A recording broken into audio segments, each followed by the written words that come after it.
Welcome back to my channel. ಹೊಸದಾಗಿ channel ನೋಡ್ತಾ ಇದ್ದರೆ ಸಬ್ಸ್ಕ್ರೈಬ್ ಮಾಡಿಕೊಂಡು ಸಪೋರ್ಟ್ ಮಾಡಿ. ಸಚ್ಚಿದಾನಂದ ಸಾಯಿನಾಥ್ಗೆ ನಮಸ್ಕಾರ ಮಾಡುತ್ತಾ ಸಾಯಿನಾಥರ ಅನುಗ್ರಹ ಎಲ್ಲರ ಮೇಲೂ ಇರಲಿ ಅಂತ ವಿಡಿಯೋ ಪ್ರಾರಂಭ ಮಾಡ್ತಾ ಇದ್ದೀನಿ. ಅತ್ಯದ್ಭುತವಾದ ಭಾನುವಾರದ ದಿನ ಮಾಡಿಕೊಳ್ಳುವ ಪರಿಹಾರದ ಬಗ್ಗೆ ಈ ದಿನ ತಿಳಿಸ್ತಾ ಇದ್ದೀನಿ. ನಮಗೆ ಶನಿವಾರ ಅಮಾವಾಸ್ಯೆ ಬಂದಿತ್ತು, ಈ ದಿನ ಪಾಡ್ಯಮಿ ಬಂದಿದೆ. ಅಂದರೆ ಅಮಾವಾಸ್ಯೆಗಳಿಗೆ ಯಾರು ಪರಿಹಾರಗಳನ್ನು ಮಾಡ್ಕೊಳ್ಳೋದಕ್ಕಾಗಿರೋದಿಲ್ಲ ನೋಡಿ, ಅಂಥವರು ಈ ದಿನ ಪಾಡ್ಯಮಿ ಅಂದರೆ ಭಾನುವಾರ ಬಂದಿದೆ ನೋಡಿ. ತುಂಬಾ ಶಕ್ತಿ ಅನ್ನೋದು ಇರುತ್ತೆ.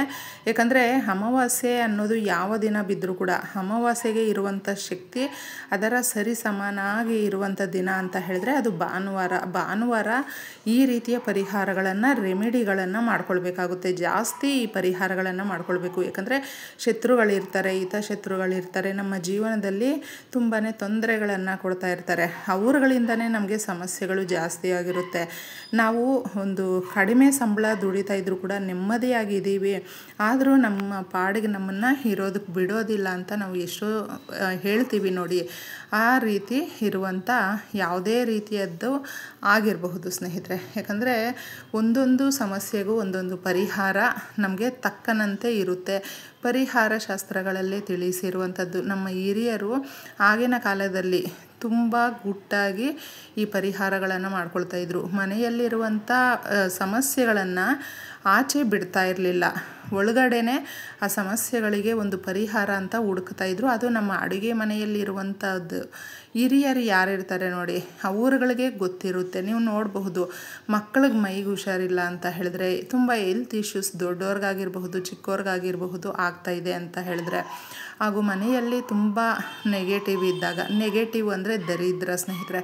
ದರಿದ್ರ ದೂರ ಆಗಬೇಕು ಅಂದರೆ ಅದು ಯಾವ ಥರ ದರಿದ್ರ ಬರುತ್ತೆ ನಮ್ಗೆ ಗೊತ್ತೇ ಆಗ್ತಾ ಇಲ್ಲ ಅಂತ ಹೇಳಿದ್ರೆ, ಯಾವ ಥರ ಅಂದರೆ ನಾವು ಎಷ್ಟು ದುಡಿತಾ ಇದ್ರೂ ಕೂಡ ನಮ್ಮ ಹತ್ರ ಕಾಸು ನಿಲ್ಲೋದಿಲ್ಲ. ಮನೆಯಲ್ಲಿ ಅಡುಗೆ ಸೀದೋಗುವಂಥದ್ದು, ಪಾತ್ರೆಗಳು ಸೌಂಡ್ ಮಾಡ್ತಾ ಇರುವಂಥದ್ದು, ಸುಮ್ಮನೆ ಸೌಂಡ್ ಜಾಸ್ತಿ ಆಗುವಂಥದ್ದು, ಮನೆಯಲ್ಲಿ ತುಂಬಾ ನಾವು ಆ ಮನೆಯಲ್ಲಿ ಕೂತ್ಕೊಂಡಾಗ ಮನೆಯಿಂದ ಹೊರಗಡೆ ಹೋಗ್ಬಿಡ್ಬೇಕಪ್ಪ, ಏನೋ ಒಂಥರ ಮನೆಯಲ್ಲಿ ಹಿಂಸೆ ಆಗ್ತಾಯಿದೆ, ಗೊತ್ತೇ ಆಗ್ತಾ ಇಲ್ಲ, ನಮಗೆ ಕಂಫರ್ಟಬಲ್ ಫೀಲ್ ಆಗ್ತಾ ಇಲ್ಲ ಅಂತ ಅಂತೀವಿ.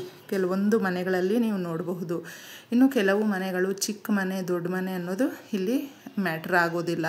ಆದರೆ ಇಷ್ಟು ಚೆನ್ನಾಗಿದೆ, ತುಂಬ ಪೀಸ್ ಆಗಿದೆ ಇವ್ರ ಮನೆಯಲ್ಲಿ, ದೈವಿಕ ಶಕ್ತಿ ಜಾಸ್ತಿ ಇದೆ ಅಂತ ಅನಿಸುತ್ತೆ. ನಮ್ಗೆ ಆಟೋಮೆಟಿಕ್ ಗೊತ್ತಾಗ್ಬಿಡುತ್ತೆ. ಅದಕ್ಕೆ ಸಮಸ್ಯೆಗಳು ಇದ್ದಾಗ ನೀವು ಸಾಸಿವೆಯನ್ನು ತಗೊಳ್ಳಿ. ಅದು ಎಕ್ಸ್ಪೆಷಲಿ ಈ ದಿನ ಪಾಡ್ಯಮಿ ಬಂದಿದೆ, ಭಾನುವಾರ ತುಂಬಾ ಚೆನ್ನಾಗಿರುತ್ತೆ. ಸಂಜೆಯ ಮೇಲೆ ಈ ಪರಿಹಾರಗಳನ್ನು ಮಾಡಿಕೊಳ್ಬೇಕು. ಎಷ್ಟೋ ಜನ ನಮ್ಮ ಮಕ್ಕಳು ಸರಿಯಾಗಿ ಓದ್ತಾ ಇಲ್ಲ ಅಕ್ಕ, ಅವ್ರಿಗೇನೋ ಓದೋದಕ್ಕೆ ತಲೆಗೆ ಹಚ್ತಾ ಇಲ್ಲ, ತುಂಬಾ ಮನೆಯಲ್ಲಿ ಅವ್ರಿಗೆ ಆರೋಗ್ಯ ಸಮಸ್ಯೆಗಳು ಕಾಡ್ತಾ ಇದೆ, ಏನಾದರೂ ಹೇಳಿದ್ರು ಸರಿಯಾಗಿ ಅವರು ರೆಸ್ಪಾಂಡ್ ಮಾಡೋದಿಲ್ಲ ಅಂತಂದ್ಬಿಟ್ಟು ಮಕ್ಕಳ ಬಗ್ಗೆ ನಿಮಗೆ ತುಂಬಾ ಕಾಳಜಿ ಇರುತ್ತಲ್ವ, ಅವ್ರುಗಳಿಗೆ ಈ ಥರ ಆದಾಗ ಕಷ್ಟ ಆಗುತ್ತೆ. ಇನ್ನು ದೊಡ್ಡವರು ಏನೇ ಬುದ್ಧಿವಾದ ಹೇಳಿದ್ರು ಕೂಡ ಎಲ್ರಿಗೂ ಗೊತ್ತು, ಬುದ್ಧಿವಂತರು, ಆದ್ರೂ ಯಾಕೆ ಈ ಥರ ತಪ್ಪು ದಾರಿ ತುಳಿತಾ ಇದ್ದಾರೆ ಗೊತ್ತಾಗ್ತಾ ಇಲ್ಲ. ಏನು ಹೇಳಿದ್ರು ಕೂಡ ಅವರು ನಮ್ಮ ಮಾತಿಗೆ ಸರಿಯಾಗಿ ರೆಸ್ಪಾಂಡ್ ಮಾಡ್ತಾ ಇಲ್ಲ ಅಂತ ಹೇಳ್ತೀವಿ ನೋಡಿ. ಅವರುಗಳು ತಪ್ಪದೆ ಸಾಸಿವೆ ಪರಿಹಾರವನ್ನು ಮಾಡ್ಕೊಳ್ಳಿ. ಭಾನುವಾರಕ್ಕೆ ತುಂಬ ಶಕ್ತಿ ಅನ್ನೋದಿದೆ, ಹೇಳಿದೆ ನಾನು. ಅಮಾವಾಸ್ಯೆಗೆ ಎಷ್ಟು ಶಕ್ತಿ ಇದೆ ಅದರ ಸರಿ ಸಮಾನಾದ ದಿನ ಅಂತ ಹೇಳಿದ್ರೆ ಅದು ಭಾನುವಾರಕ್ಕೆ ಅಷ್ಟು ಶಕ್ತಿ ಅನ್ನೋದಿರುತ್ತೆ. ಈ ರೆಮಿಡಿಗಳನ್ನು ಮಾಡ್ಕೊಳ್ಳೋದಕ್ಕೆ ಒಂದು ವಾರ ತಿಥಿ ಅನ್ನೋದಿದೆ ಅಂತ ಹೇಳಿದ್ರೆ ಅದು ಭಾನುವಾರ. ಅದಕ್ಕೆ ಭಾನುವಾರ ನೀವು ನೋಡಿ ಈ ಥರ ಸಾಸಿವೆಯನ್ನು ತಗೊಳ್ಬೇಕು. ಎರಡೂ ಕೈಗಳಲ್ಲಾದರೂ ತಗೊಳ್ಬಹುದು, ಇಲ್ಲಾಂದರೆ ನೀವು ಒಂದು ಕೈಯಲ್ಲಿ ಯಾವ ಕೈಯಲ್ಲಾದರೂ ತಗೊಳ್ಳಿ, ಸಮಸ್ಯೆ ಅನ್ನೋದು ಇಲ್ಲ. ಸಾಸಿವೆ ತಂತ್ರ ಪರಿಹಾರಗಳಲ್ಲಿ ತುಂಬ ಮುಖ್ಯವಾಗಿ ಬಳಸುವಂಥದ್ದು ಸ್ನೇಹಿತರೆ. ಇದನ್ನು ಗಮನದಲ್ಲಿಟ್ಕೊಳ್ಳಿ. ನಾವು ಯಾರಾದರೂ ನಮಗೆ ಶತ್ರುಗಳಿರ್ತಾರೆ ನೋಡಿ, ಶತ್ರುಗಳಿಂದನೇ ತುಂಬ ಸಮಸ್ಯೆಗಳಾಗ್ತಾ ಇದೆ ನಮಗೆ. ನಮ್ಮ ಮನೆಯಲ್ಲಿ ದರಿದ್ರ ಅನ್ನೋದು ಜಾಸ್ತಿ ಇದೆ, ಅದರಿಂದ ಕಷ್ಟ ಜಾಸ್ತಿ. ಒಂದೊಂದು ರೂಪಾಯಿಗೂ ನಾವು ತುಂಬ ಸಮಸ್ಯೆಗಳನ್ನು ಪಡ್ತಾ ಇದ್ದೀವಿ. ಎಷ್ಟೋ ಚೆನ್ನಾಗಿದ್ವಿ ನಾವು, ಯಾರನ್ನಾದರೂ ಈಗ ಸಮಸ್ಯೆ ಆಗಿದೆ ಏನಾದರೂ ಸಹಾಯ ಮಾಡಿ ಅಂತ ಹೇಳಿದ್ರು ಕೇಳೋದಿಲ್ಲ, ಸ್ವಲ್ಪನೂ ಸಹಾಯ ಮಾಡೋದಿಲ್ಲ. ಏನಾಗ್ತಾಯಿದೆ ಗೊತ್ತಿಲ್ಲ ನಮ್ಮ ಲೈಫಲ್ಲಿ. ಒಂದು ಚೆನ್ನಾಗಿರುವಂಥ ಬಟ್ಟೆ ತಗೊಳ್ಬೇಕು ಅಂದರೂ, ಮಕ್ಕಳಿಗೆ ಚಿಕ್ಕದಾಗಿ ಏನಾದರೂ ತಗೊಳ್ಬೇಕು ಅಂದರೂ ಆಗ್ತಾಯಿಲ್ಲ. ಮಕ್ಕಳು ಎಷ್ಟೋ ದಿನದಿಂದ ಏನೋ ಒಂದು ವಸ್ತುಗಳನ್ನು ಕೇಳ್ತಾ ಇದ್ದಾರೆ, ಗೆಜೆಟ್ಸನ್ನು ಕೇಳ್ತಾ ಇದ್ದಾರೆ. ಆದರೆ ಅವರು ಇಷ್ಟಪಡ್ತಾ ಇದ್ದಾರೆ, ಅವ್ರಿಗೆ ಏನಾದರೂ ಮಾಡಿಕೊಡ್ಬೇಕು ಅಂತ ತುಂಬಾ ಆಸೆ ಇದೆ. ಆದರೂ ನಮ್ಮ ಕೈಯಲ್ಲಿ ಕಾಸು ನಿಲ್ತಾ ಇಲ್ಲ, ಸಾಲ ಜಾಸ್ತಿ ಆಗಿದೆ ಅಂತ ಹೇಳ್ತಾರೆ ನೋಡಿ. ಅವ್ರುಗಳೆಲ್ಲರೂ ಕೂಡ ಭಾನುವಾರದ ದಿನಗಳಲ್ಲಿ ಈ ಪರಿಹಾರವನ್ನು ಮಾಡ್ಕೊಳ್ಳಿ.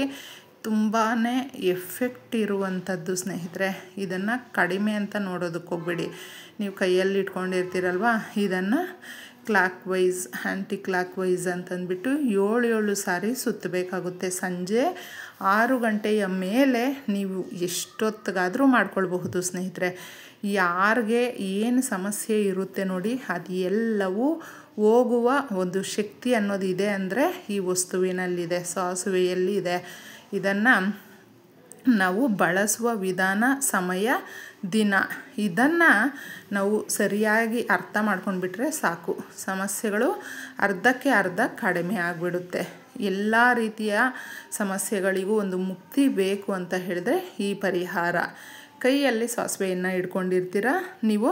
ನಿಮಗೇನಾದರೂ ಈ ಪ್ಲಾಸ್ಟಿಕ್ದು ಜಗ್ಗಿದ್ರೂ ಪರವಾಗಿಲ್ಲ, ಚೊಂಬಿದ್ರೂ ಪರವಾಗಿಲ್ಲ, ತಗೊಳ್ಬಹುದು. ಈ ಥರದ್ದೇ ತಗೊಳ್ಬೇಕು ಅಂತ ಏನೂ ಇಲ್ಲ. ತಗೊಂಡು ಆಚೆ ಬಂದು ನಿಂತ್ಕೊಂಡು ನಿಮ್ಮ ಮನೆಯಲ್ಲಿ ಎಷ್ಟು ಜನ ಇರ್ತಾರೋ ಅಷ್ಟೂ ಜನಕ್ಕೂ ಕೂಡ ಒಬ್ಬರೇ ತೆಗಿಬಹುದು, ತೊಂದರೆ ಇಲ್ಲ. ಯಾರಾದರೂ ಆ ಮನೆಯಲ್ಲಿ ಇರುವಂಥ ಹೆಣ್ಮಕ್ಳಾಗಿರಬಹುದು, ಯಾರೇ ಆಗಿರಬಹುದು, ಇಂಥವರೇ ತೆಗಿಬೇಕು ಅನ್ನೋದು ಕೂಡ ಇಲ್ಲ ಸ್ನೇಹಿತರೆ. ನೀವು ಕೈಯಲ್ಲಿಟ್ಕೊಂಡು clockwise, anticlockwise ಅಂತ ತೆಗಿತೀರ. 7 ಬಾರಿ ಒಂದು ಸಪ್ರೇಟಾಗಿ ಸುತ್ತಬೇಕು ಅಂತೇನೂ ಇಲ್ಲ. ಎಲ್ಲರನ್ನೂ ನಿಲ್ಲಿಸ್ಬಿಟ್ಟು ಒಂದೇ ಸಾರಿ ಸುತ್ತಬಹುದು. ಇಲ್ಲ ಯಾರೂ ಇಲ್ಲ ಅಂತ ಹೇಳಿದ್ರೆ ನಿಮ್ಮ ಮನೆಗೆ ತೆಗೆದ್ರೂ ಆಯಿತು, ಎಲ್ರಿಗೂ ಸೇರಿಸಿ ಆಗುತ್ತೆ. ಅದು ತೆಗೆದುಬಿಟ್ಟು ಅದನ್ನು ನೀರಲ್ಲಿ, ಜಗ್ಗಲ್ಲಿ ನೀರು ತುಂಬಿಸ್ಕೊಂಡಿರ್ತೀರ ಅಥವಾ ಚೆಂಬಲ್ಲಿ ತುಂಬಿಸಿರ್ತೀರಲ್ವ, ಸಾಸಿವೆಯನ್ನು ಹಾಕಿಬಿಟ್ಟು ಇದನ್ನು ತಗೊಂಡೋಗಿ ನೀವು ನಿಮ್ಮ ಮನೆ ಮುಂದೆ ಚರಂಡಿಗಳಿರುತ್ತಲ್ವ ಅವುಗಳ ಹತ್ರ ಚೆಲ್ಲಿಬಿಡಿ. ಇಲ್ಲಾಂದರೆ ಯಾವುದಾದ್ರೂ ಗಿಡಗಳು, ಮರಗಳು ಇರುತ್ತಲ್ವ ಅವುಗಳ ಬಳಿ ಹೋಗ್ಬಿಟ್ಟು ಚೆಲ್ಲಬೇಕು. ಸೀದಾ ತಗೊಂಡು ಬಂದು ನೀವು ಮತ್ತೆ ಮನೆಯಲ್ಲೇ ಚೆಲ್லுತ್ತೀವಿ, ಸಿಂಕಲ್ಲೇ ಚೆಲ್லுತ್ತೀವಿ ಅಂತ ಹೇಳೋದಕ್ಕೆ ಹೋಗಬೇಡಿ. ಯಾಕಂದರೆ ಮನೆಯಿಂದ ಹೊರಗಡೆ ಮಾಡಿರ್ತೀವಿ, ಅದನ್ನು ತಗೊಂಡೋಗಿ ಸೀದಾ ನೀವು ಮನೆಯ ಹೊರಗಡೆನೇ ಚೆಲ್ಲಿಬಿಟ್ಟು ಬಂದುಬಿಡಬೇಕು. ಈ ರೀತಿ ಮಾಡಿಬಿಟ್ಟು ನೀವು ಅದಕ್ಕೆ ಮುಂಚೆ ಆಚೆನೇ ಕೈ ಕಾಲು ಮುಖ ತೊಳ್ಕೊಳ್ಳುವ ವ್ಯವಸ್ಥೆ ಇದ್ದರೆ ತುಂಬಾ ಒಳ್ಳೆಯದು. ಆ ಥರ ಮಾಡ್ಕೊಳ್ಳಿ. ಇಲ್ಲಾಂದರೆ ಸ್ವಲ್ಪ ನೋಡಿಕೊಂಡು ನಿಮ್ಮ ಮನೆ ಮೇಲೆ ನೀವು ಟ್ಯಾಪ್ ಆ ಥರ ಫೆಸಿಲಿಟಿ ಇಟ್ಕೊಂಡಿದ್ರೆ ಕೈ ಕಾಲು ಮುಖ ತೊಳ್ಕೊಂಡು ಮನೆ ಒಳಗಡೆ ಬನ್ನಿ. ಈ ಪರಿಹಾರಗಳನ್ನು ಮಾಡಿಕೊಂಡಾಗ ನಾವು ಕೈ ಕಾಲು ಮುಖ ತೊಳ್ಕೊಳ್ಳೇಬೇಕು. ಸೀದಾ ಮನೆ ಒಳಗಡೆ ಬಂದು ತೊಳ್ಕೊಳ್ಳೋದಕ್ಕೆ ಹೋಗಬೇಡಿ. ಈ ಥರ ಮಾಡಿದ್ರೆ ನಾವು ಮಾಡಿದಂಥ ಪರಿಹಾರಕ್ಕೆ ರಿಸಲ್ಟ್ ಸಿಗೋದಿಲ್ಲ. ಆದರೆ ಮಾಡ್ಕೊಂಡು ನೋಡಿ, ಒಳ್ಳೆಯದಾಗುತ್ತೆ.